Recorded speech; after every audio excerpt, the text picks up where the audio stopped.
Jim Snell in the USA with TRS. Today we're going to discuss just changing the water pump seal itself without taking the clutch cover off.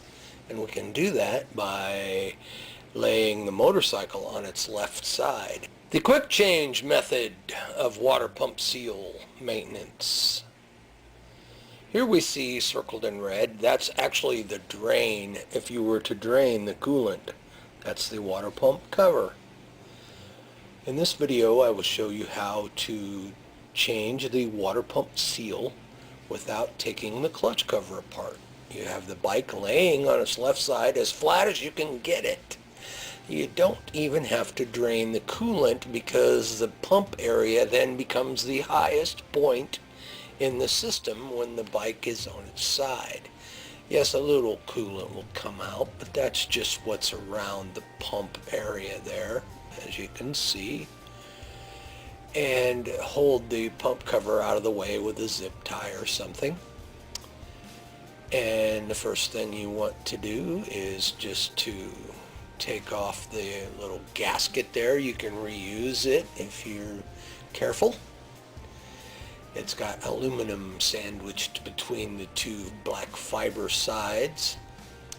Starting in 2019, there are little bushings there to help align the cover.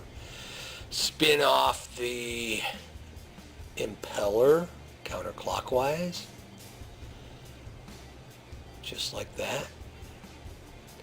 It tightens as it spins into the water stream, so those don't come loose. And then with a very small screwdriver, you can pick out the old seal.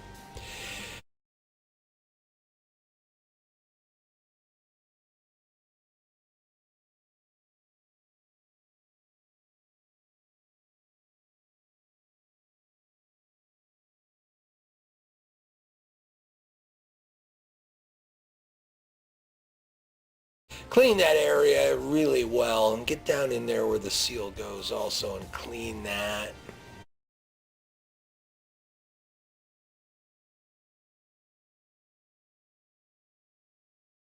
You want to lubricate that with a silicone lubricant as shown here. You can also get it in a little tube at the auto parts store. Lubricate the seal inside and out so that it'll install a little easier. And then you can use the blunt side of a socket to press it in. It just has to clear that shaft and still support the seal. I happen to have found a spiffy little aluminum piece that was a spacer off of some street bike at an earlier part in my life. That's what I use, as you can see here. That's not a special tool, but it just happens to work perfectly. I use a low impact hammer, plastic or rubber, and just tap, tap, tap, and you put the seal right in there perfect. Just feel or see around the edge that it's lying in there perfectly flat. And remember that the spring side of the seal faces up. Now we spin the impeller back on there clockwise. It does not have to be super tight because remember it can't come loose because of the water direction of flow. Using the kickstart pedal, check it just to make sure that the pump turns correctly. Put your gasket back on in the correct position.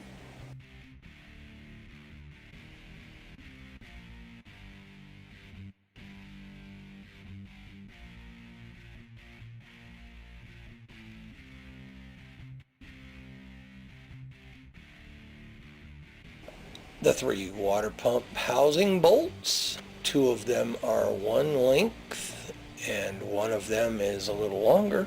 The longest one goes there, the 2 identical length one goes there and there. And remember, there is a copper washer. It's usually very clearly visible down in the pump cover. To seal, because that's the drain, tighten the bolts with your T-handled Allen wrench. This is the radiator pressure release valve, and if this is fouled, it can also cause your water pump seal to leak. It has a little sealing washer on it, and it goes in the top of the radiator. It's a simple little check valve ball and spring. It's right next to your radiator filler cap. I devised a simple little test here to show you how that little pressure relief valve works. I've got a 12 volt air compressor. I've got the pressure relief valve sealed into the end of a little piece of rubber fuel line, securely sealed with aircraft wire. You can see here with the pump running that it's bubbling. When I turn the pump off, it quickly stops at 25 psi. 22 to 25 is the correct amount that valve will hold before it releases. There are two types of radiator caps. The silver ones that are on the new 22 and later bikes are steel. The earlier ones are aluminum. You need to use only a 6-point like shown on the left here, not a 12-point, because it can booger up the points on the aluminum black colored cap as shown here. A 12-point will ruin that cap, and you do not tighten that cap, just snug. Here I show the proper fluid level in the radiator. It should not be clear to the top. If it is, when it expands, it will have excess fluid that will come out the pressure relief valve. Thank you for watching my videos.